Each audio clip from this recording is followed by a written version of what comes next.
최근 시장의 관심을 가장 많이 받고 있는 섹터, 아무래도 한국의 2차 전지가 아닐까 싶은데요. 에크프로 지난해 같은 기간에 비해 무려 1,500% 넘게 오르면서 주가 상승률을 두고 월가 전문가들조차 놀라고 있다고 합니다. 에코프로 과연 어디까지 갈 수 있을까요? 도움 말씀에 한국경제신문의 한상춘 논설위원 나와 계십니다. 안녕하십니까? 네, 안녕하십니까? 네, 우선 지난주 미국 증시, 미국의 6월 고용보고서에 집중했는데요. 전문가들의 시각이 상당히 엇갈렸던 것 같습니다. 네, 전환점이죠. 예. 코로나도 이제 끝나고 엔데믹 시대에 접어들고 기간별로 보면은 이제 상반기도 마무리되고 하반기도 되고 예. 러시아 우크라이나 전쟁도 지금 새로운 국면이 되고 해서 전반적으로 그 전환점인데요. 이번 주에 사실 그 통화 정책 관련해서 여러 가지 그 중요한 지표들이든가 회의가 있죠. 예. 일단 우리 같은 경우에는 사실 금통위가 예정돼 있고요. 또 미국도 소비자 물가 상승률 인플레 지표가 발표되기 때문에 지난 1년 동안 사실 증시적인 측면에서는 인플레, 금리 인상 문제이기 때문에 이번 주가 굉장히 관심이 된다 이렇게 보겠습니다. 일단은 지난 주말에 사실 미국의 6월 고용 지표, 요건 이제 후형 지표이기 때문에 사실 5월 수치나 마찬가지다 이렇게 보겠습니다. 예. 네, 수치는 6월 지표이기 때문에 그래서 경기 상황은 5월까지 반영한다 이렇게 보시면 되겠는데요. 5월까지 경기 괜찮았었죠. 예. 그러다 보니까 후행 지표인 실업률도 3.6%에서 전월에 비해서 개선된 거로 나오죠. 3.7에서. 그러나 임금 상승이 둔화됐다든가 예. 제조업은 신규 창출이 많이 배 이상 증가인데 발견해서 비제조업 같은 경우는 오히려 줄어들고 그래서 전반적으로 고용 지표를 쭉 놓고 볼 때 7월에 페드 회의가 예정돼 있는데요. 여기서 고용 지표 가지고 금리를 0.25%포인트 올릴 것이냐 하는 이 측면에서는 확신을 갖지 못한다. 예. 그러면 이제 페드 입장에서는 고용 지표보다 더 중요한 것이 물가 지표인데요. 고용 지표에서 이번 주에 물가 지표가 본격적으로 발표되죠. 예. 그래서 시청자 여러분도 아시겠습니다. 10일에 CPI 물가가 가장 중시되는데요. 앞서 그 최부학께서도 생필품 가격이 뭐 이렇게 변한다. 예. 근데 실질적으로 보면 미국의 CPI 구성에서는 임금 상승률이 굉장히 중요한 비중을 차지하고요. 주거 비중이 소비자 물가의 한 30%를 차지하기 때문에 주거 집값 같은 거는 5월달 이례적으로 조금 올린 적이 있습니다는 추세적으로는 떨어지는 측면이다 이렇게 보겠습니다. 그러다 보니까 다들 아시겠습니다는 6월에 발표됐던 5월 그 CPI가 4%에 딱 걸렸죠. 예. 그런 상태에서 7월에 발표된 6월, 10일에 발표되는 6월의 그 CPI가 어떻게 될 것이냐 하는 측면에서는 지금 예상은 3%, 3.1%. 월가의 관심은 3% 깨지는 게 아니냐. 그래서 생필품 가격에 어떻게 보면 고공행진과 달리 미국의 CPI는 이전에도 한번 말씀드렸습니다는 상승 속도보다 하락 속도가 빠르다. 예. 국제유가가 130달러 갔던 것이 70달러다 하는 측면에서 이런 점은 말랐었는데요. 자, 앞으로 어떻게 될 것이냐 하는 문제입니다. 우리가 보면 뭐든지 떨어질 때는 빨리 떨어지다가 나중에 이제 막판에는 저울질하게 되는 거거든요. 그래서 앞으로는 이렇게 물가가 떨어지는 게 굉장히 고통의 시간을 겪을 것이다 하는 이러한 차원에서 일단은 물가 지표가 이제는 어느 정도 이렇게 하락되는 점에서는 바닥권에 와 있다 이렇게 보겠습니다. 앞으로는 문제다 이렇게 보시면 되겠습니다. 그런 과정에서 사실 그 7월 달은 예정대로 0.25%포인트 올리겠지만 잭슨홀 미팅 끝나고 나서 9월에 우리가 많이 하는 것처럼 파월이 얘기하는 것처럼 한 차례 더 올릴 것이다. 그러면 연내 2차례죠. 예. 근데 이 문제에서는 퀘션을 그릴 거다 하는 것을 시청자한테 말씀드리고요. 그러다 보니까 전환기에 대해서는 미국 같은 경우에는 시청자분한테도 향후 증시 향방과 관련해서 우리가 좋다 싫다 이걸 얘기하는 건 아니고 예. 그동안 한 20일 이전서부터 주가가 많이 올라간 것을 차익 실현을 해달라. 어차피 내 손에 돈이 들어오는 게 중요하다 하는 측면에서 차익 실현을 강조했는데요. 미국도 마찬가지로 이 전환기에 그리고 앞으로 여러 가지 지표가 확신을 갖지 못한 상태에서는 그동안 그 차익을 실현하는 대세적인 측면에서는 이렇게 사실 그 차익을 실현하지 말아야 되겠지만 대세는 변하지 않은 상태에서 그동안 주가 올라간 부분에 대해서 이렇게 차익을 실현한다. 그러면 이제 왜 페인트랭이냐? 우리가 페인트라는 한국 사람들은 주가가 하락할 때에 손절매하는 게 일반적으로 페인트레이로 알려 있습니다. 이건 그렇지 않죠. 대세 상승에서 문제가 없다. 근데 앞으로 불확실하다. 그런 측면에서는 지금까지 주가 올라간 부분에 대해서 차익 실현한다. 그러면 대세 상승 부분에 대해서 추세가 부분에 대해서는 지금 시점에 차익 실현하는 것이 일종의 페인 트레이딩이라고 합니다. 그래서 우리가 언론에서 이 페인 트레이딩을 손절매로 번역하는 시각이 있는데요. 예. 그 우리가 알려졌던 손절매와는 다소 다르다는 것을 말씀드리겠습니다. 일종의 차익 실현의 일종이다. 예. 향후 반도체라든가 이런 거 보는 시각에서는 변함이 없지만 그 시각대로면 주가가 올라가는데 지금 시점에서 그동안 올라간 부분의 차익 실현이다. 그러면 향후의 대세상 지금의 손절매하는 거랑 마찬가지죠. 그래서 일반적으로 알려진 시각 손절매는 좀 다소 다르다. 지금 월가에서는 장기 휴가철을 앞두고 페인 트레이딩이 성행하는 모습도 향후에 어떤 방향성에 대해서 불확실하다 보니까 자연스럽게 나타난 현상이 아닌가 이렇게 보고 있습니다. 네. 수차례 강조하신 대로 균형의 미학을 지켜야 될 시기인 것 같고요. 네네. 자, 이어서 제니 옐런 재무장관의 방중 일정 체크해 보겠습니다. 중국 방문 일정 끝났는데 결과가 어떻습니까? 네. 뭐든지 이렇게 현안 사항은 중요하다 하더라도 이걸 이제 집중 분석할 만큼 의미를 분석하기 위해서 이걸 일부러 의미를 내면 안 된다는 걸 말씀드리겠습니다. 지금 상태에선 옐런이 지난번 블링컨 국무장관에 있어 두 번째 하지만 예. 패권 다툼은 한두 번 시각으로 인해서 이것이 결과가 나오는 건 아닙니다. 그게 예. 경제 패권 다툼의 속성은 아니죠. 그렇죠. 이번에 블링컨이 들어가고 지난번에 블링컨다 이번에 사실 앨런이 들어간다고 해서 이게 뭐 나올 수 있는 소지는 없다 이렇게 보겠습니다. 그래서 이 문제에 있어서는 많은 사람이 빅딜이냐 빈손이냐 하는데 결국은 빈손으로 들어온 겁니다. 그래서 뭐 계속해서 앞으로 만난다 이런 시각인데 왜 빈손으로 들어왔느냐 하면 두 가지입니다. 예. 미국의 대외 경제 정책에 대한 중국의 태도가 변했을까 하는 점이 첫 번째. 두 번째는 중국이 받아들이는 측면에서 중국이 어떻게 받아들이는 측면 하나. 요 두 가지를 봐야죠. 예. 그런 측면에서 사실 전체적인 기조는 바이든 정부의 중국에 대한 전체적인 기조는 변한 게 없다 이렇게 보겠습니다. 누차에 말씀드렸으면 전체적인 기조는 디카플링에서 디리스킹, 포린 어페어스에서 이것은 전해드렸고요.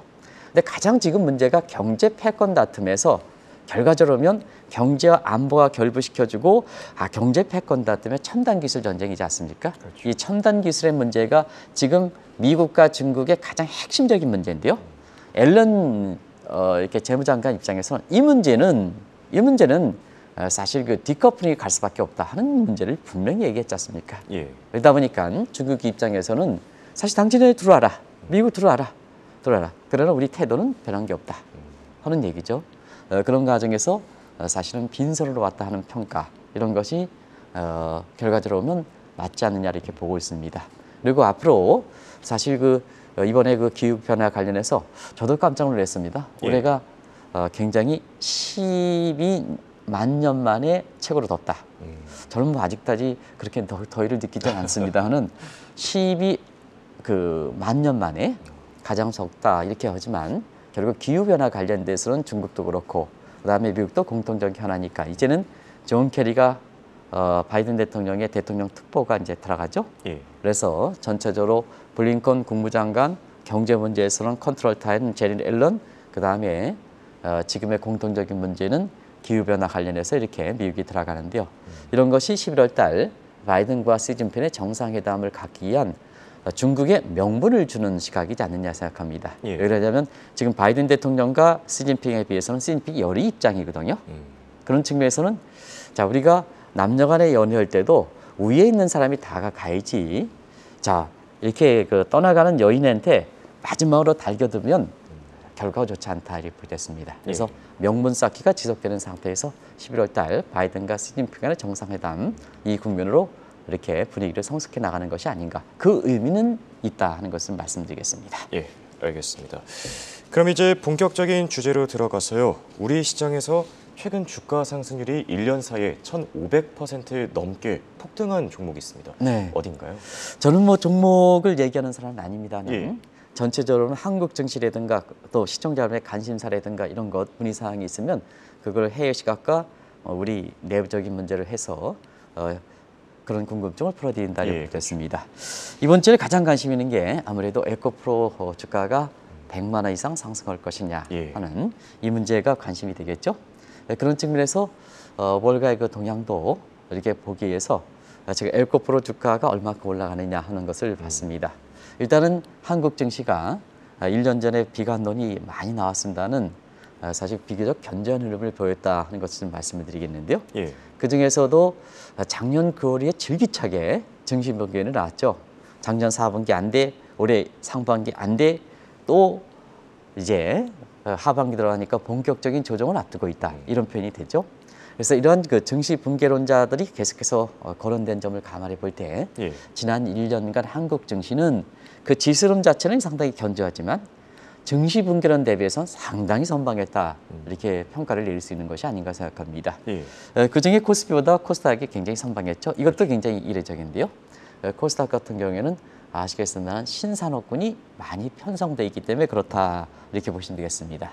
그래서 코스닥의 지난 1년 동안의 상승세는 2차 전지 관련해서 한국의 2차 전지 관련해서 주도했는데요. 그 3인방이 뭐 시청자 여러분 아시겠죠? 상인방의 에코프로, 에코프로비움, 포스코피체험 이것이 이제 상승을 주도했다 하는데요.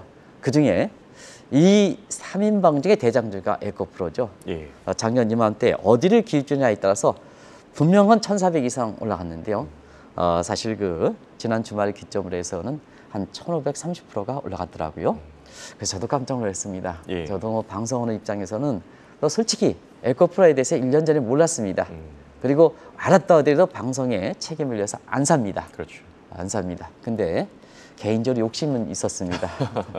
방송을 위해서 시청자 여러분한테 계산하고 1,530% 이렇게 하다 보니까 야, 이게 내가 한국경제TV에 방송을 안 했더라면 에코프로 예. 주가가 이렇게 많이 올라가서 개인적인 욕심은 있었습니다. 다들 그렇지 않겠습니까? 예, 다들 그러시죠? 그러다 보니까 다들 이렇게 저 같은 이런 마음들이 있으시니까 하반기에 주가가 에코프로 주가 어디까지 올라갈 것이냐. 지금 아마 최대 관심이 되고 있다. 이렇게 보시면 되겠습니다. 예. 이렇게 지난 1년 동안 주가가 1,500% 넘게 오르면서요. 지금 외국인과 월가의 시각도 바뀌고 있다고요. 네, 외국인들이 이제 사실 코스피에서 코스닥의 이렇게 에코프로라든가 이런 주가에 대해서 관심이 상당히 높아지는 것 같아요. 그것은 외국인의 매수 동향에 매수 금액으로 나타나는 사항이고요. 예. 이건 뭐 시청자 여러분도 다 코스닥과 관련된 2차 전지와 관련해서 외국인의 매수의 동향을 보면 아마 이미 감지했었을 거로 보이고요. 그러면 한국 증시에 들어오는 외국인들의 시각이 그런데 그 뿌리가 되는 미국의 월가는 어떻게 될까 하는 측면에서는 저도 방송을 위해서 예. 관련된 사람과 주말에 그 통화하다 보니까 1,530% 한국에도 그런 종목이 있느냐. 그래서 한국 증시에 대해서 인식이 상당히 바뀌고 있다고 볼 수 있습니다. 그런 과정에서 2차 전지, 저도 이제 깜짝 놀랐습니다. 1,530% 정도에서 국민들의 전체 관심들이 있는 이 주식이 아직도 코스닥에 이렇게 소속돼 있더라고요. 예. 그래서 코스닥 종목은 과거와는 종목이 완전히 바뀌었더라고요. 2차 전지라든가 인공지능이라든가 로봇과 같은, 물론 이것은 대기업만큼 성숙된 기업은 아닙니다는 스타트업이라든가 이런 상태에서 상당히 코스닥에 이게 많이 편입되어 있는 것이 월가에서 주목되는 상황이다 이렇게 보겠습니다. 그래서 과거와 달리 코스닥은 굉장히 성장의 패러다임에서 신산업군으로 많이 편성되어 있는 것이 지금처럼 비상장 투자하는 월가 입장에서도 한국의 코스닥 시장이 관심이 된다는 걸 말씀드리고요. 또 무엇보다도 한국은 MSCI의 아직도 신흥국 지수이기 때문에 한 차익 여부가 굉장히 투자하는 데 관심이 있거든요. 그런 과정에서 원달러 환율의 적정 수준이 1,235원 정도인데요. 지금은 1,300원 이상이 되다 보니까 여전히 코스피든 코스닥에 속해 있는 한국 종목이 한 차익의 매력이 있다 이렇게 보시면 되겠습니다. 예. 이런 상태에서 한국에 들어오는 외국인들, 그 다음에 뿌리에 해당되는 월가에 한국에 대해서 에코프로 같은 관심이 높다 보니까 또 1년 만에 수익이 상승률이 1,530% 이렇게 되다 보니까 자 7년 전에 미국 주식이라든가 해서 밖으로 나왔던 한국의 서학개미들이 다시 들어오는 모습도 이렇게 보이지 않느냐 생각합니다. 그런 과정에서 사실 그 7년 만에 해외 나가 있던 한국의 주식이 한국 시장으로 되돌아오는 리플렉스가 지금 상반기에 코스닥 시장을 볼 때 한번 점검해 드렸는데요. 예. 이런 추세가 지속되는 상황이다 이렇게 보겠습니다. 그래서 거래 금액을 볼 때는 지난 1년 동안의 미국의 주식 거래가 상당히 감소되는 모습이 지속되고 있는 상황이고요. 그 다음에 올해 상반기 같은 경우에는 미국 주식 거래에 비해서 사실 그 1년 전에 비해서 미국 주식 거래 8분의 1로 이렇게 수준으로 떨어지는 상황이 달리게 됐습니다. 그런 과정에서 증권사들이 미국 주식의 거래액이 굉장히 그동안 이제 GBK라든가 뭔가 이런 것을 굉장히 주력했지 않습니까? 예. 이런 것을 이렇게 사실 그 감소하다 보니까 아무래도 수익이 줄어들 수밖에 없거든요. 그래서 시청자 여러분 아시겠지만 증권사들이 자구책에 의해서 올해 연말까지는 미국 주식이라든가 이런 데 거래할 때 수수료를 감면해 주겠다. 수수료를 감면해 주겠다 예. 하는 이런 자구책까지 나오는 상황이다. 그만큼 에코프로의 그 주식이 화랑세를 보이다 보니까 밖에 나간 게 비해서 숙이 높다 보니까 이제는 한국으로 다시 들어오는. 그래서 외국인들이 이제 한국 주식에 에코프로와 관련된 주식도 투자하고 프리에 해당되는 월가 관심도 한국 코스닥이라든가 에코프로에 대한 관심이 높아지고 또 밖에 나갔던 한국 사람도 들어오는 것이 지금의 우리나라의 코스닥 시장의 에코프로와 관련된 2차 전지에 관련된 문제다 하는 걸 말씀드리겠습니다. 예.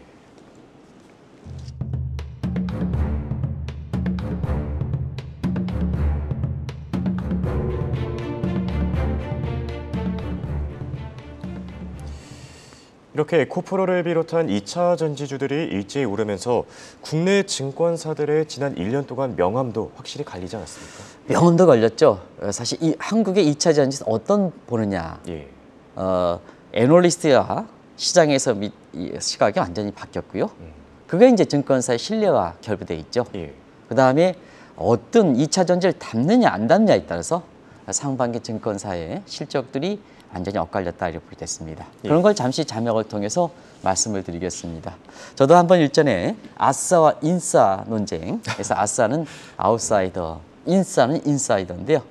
이 2차 전지와 관련된 이런 문제가 해서 상반기 이 문제 굉장히 컸죠. 예. 뭐 유튜브라든가 뭔가에서 이 아웃사이더는 일명의 배터리 아저씨. 이제 우리 그 이렇게 서 작가께서는 한글어를 표준어로 상의하니까 저는 배터리 아저씨라 이렇게 알려져 있더라고요. 정감갑니다. 네, 배터리 아저씨로 이렇게 붙이셨는데요.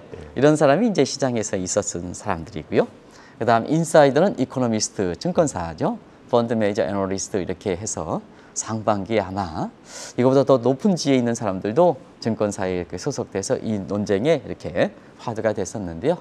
아싸 인싸 논쟁 결과적으로 한국의 에코프로의 주가를 비롯한 2차 전지의 중국 주가 2차 전지 주가에 비교해서는 사실 아싸가 인싸보다 이렇게 이겼다.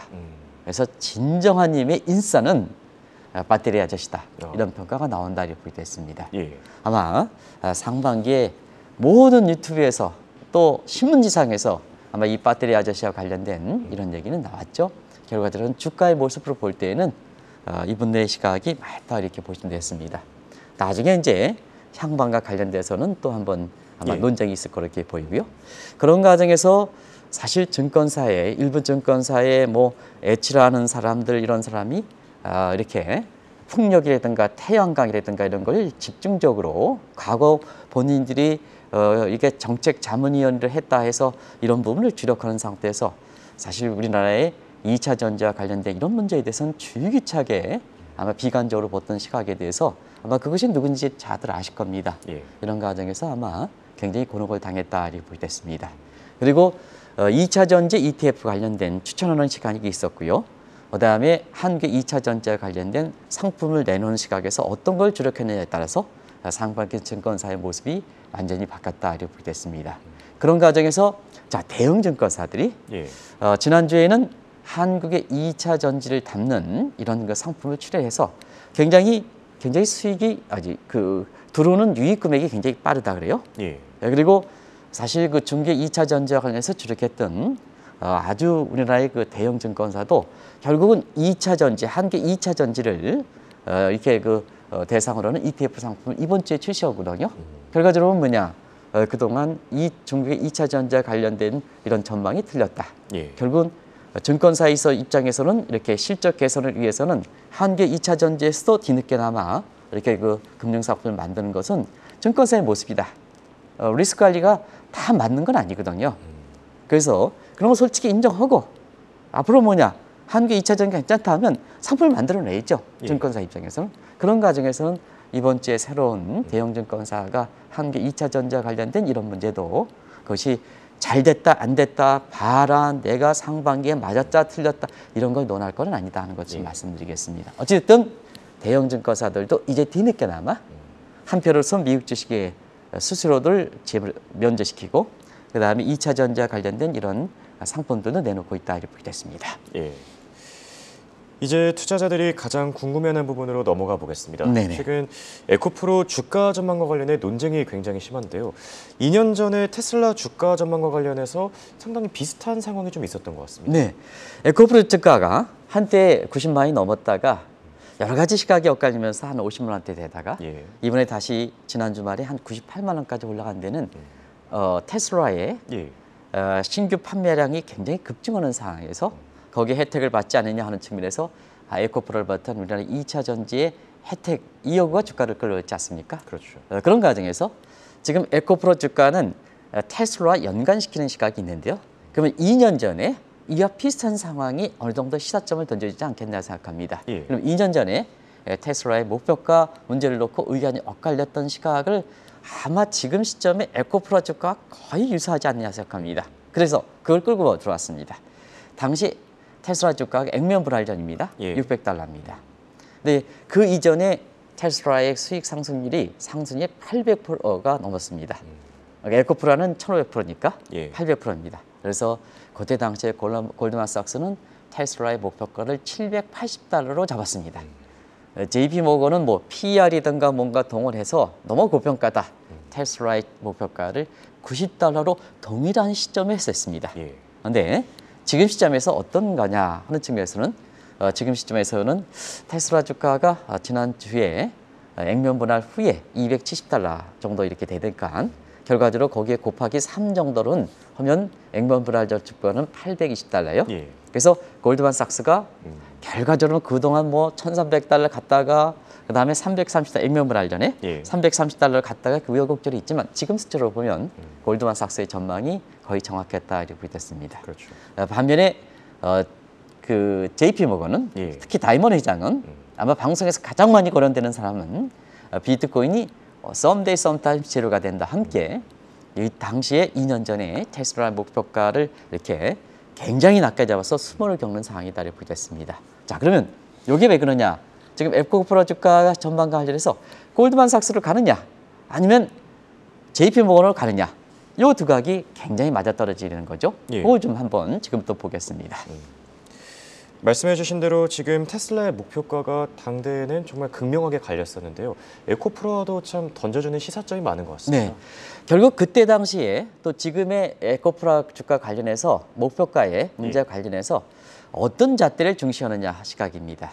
과거에 금융이 실물에 이렇게 following industry, 금융이 실물의 경제를 반영하는 시각에 있어서는 이때는 PER과 PBR과 ROE 같은 이런 쪽이 잘 맞아떨어졌다 이렇게 됐습니다.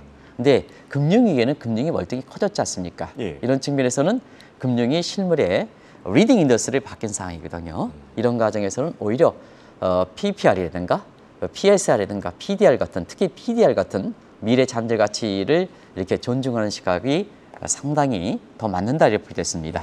그러다 보니까 이제 자 과거에 2년 전에 JP 모건 같은 경우는 PER 가지고 예. 전통적 잣대 가지고 너무 고평가됐다. PER의 적정 수치로 볼 때는 자 JP 모건 입장에서는 이것을 90달러로 이렇게 목표가를 떨어뜨린 거고요. 예. 그러나 골드만삭스는 새로운 평가 기준을 중시로 해서 목표가를 780 상향 조정한 거다 이렇게 됐습니다. 자 그런 것들에서 지금 에코프로와 관련해서 증권사의 목표가 다 그런 건 아닙니다는 일부 증권사 같은 경우는 45만 원까지 보고 있죠. 이것도 많이 올라간 겁니다. 예. 그런데 시장에서는 경우에 따라서는 이러한 상승 국면에 대해서 200만 원 가는 게 아니냐. 거의 유사하죠. 예. 거의 유사하죠. 그렇네요. 이런 과정에서 어떤 쪽으로 가느냐 하는 것을 지금부터 결론을 내드리고 하겠습니다. 네. 그렇다면 말씀해 주신 대로 결론 내려보겠습니다. 에코프로의 목표가 전통적인 지표랑 새로운 지표 간에 이렇게 엇갈리는 경우에는 주가를 어떻게 봐야 되는 네, 겁니까? 시간이 다 돼서 자막까지 한번 보겠습니다. 예. 자막을 그대로 이제 빨리 비춰주시기 바랍니다. 한국의 2차 전지와 관련해서 세계 1위의 경쟁력과 그다음에 잠재를 갖고 있다. 이게 첫 번째 골드만삭스로 갈 수 있는 요인이다. 그다음에 미중 간 첨단 기술 전쟁에서 특히 안보와 결부돼서 2차 전지거든요. 예. 그런 각도에서는 사실은 이번에 앨런 장관이 사실 중국에 들어가서도 디리스킹보다는 디커플링으로 가겠다 하는 입장. 그래서 중국을 철저히 배제한다. 그 다음에 테슬라 판매량이 상당히 증가하고요. 그리고 과거 공매도 쳤던 이렇게 일부 증권사들이 스퀴즈 내지는 카바랭에 따라서 사실 그 에코프로 같은 2차 전지 매수의 움직임이 지금 에코프로 관련된 공매도 물량이 한 1조 4천 정도 되게 되거든요. 요거에 따라서 단기적으로는 매수가 있지 않겠느냐. 그리고 지금 대형 증권사들이 뒤늦게 2차 전지와 관련된 이렇게 ETF 상품이 돼서 여기에 또 수요가 있을 거로 이렇게 보이거든요. 그래서 전반적으로 일부 사람들이 뭐 45만 원 이렇게 해서 단기에 우리가 많이 올라간 만큼 JP모건의 시각대로 어느 날 갑자기 썸타이 가져 팍 떨어지는 이런 가능성은 적겠습니다는 개인적으로 그렇습니다. 지금 에코프로 주가가 한 15배 올랐지 않습니까? 예. 향후에 증시 에코프로 전망 2차 전자 관련해서 그렇게 나쁘지는 않다. 그러나 지금 아까 홍 앵커께서 말씀하신 대로 미국에서 베이트라인과 마찬가지로 향후 대세 문제에선 그게 앞으로 어떻게 되는 간에 예. 지금 앞으로 지금까지 많이 수익을 이렇게 창출하셨으니까 그걸 한 번 정도는 손하게 지는 차익 실현 정도. 그래서 이 시각에서는 서로가 균형을 가져가는 시각이 적당치 않겠느냐 하는 것을 말씀드리겠습니다. 예. 이렇게 오늘은 에코프로를 주제로 얘기 나눠봤습니다. 지금까지 도움 말씀에 한국경제신문의 한상춘 논설위원이었습니다. 대형 고맙습니다. 네, 고맙습니다.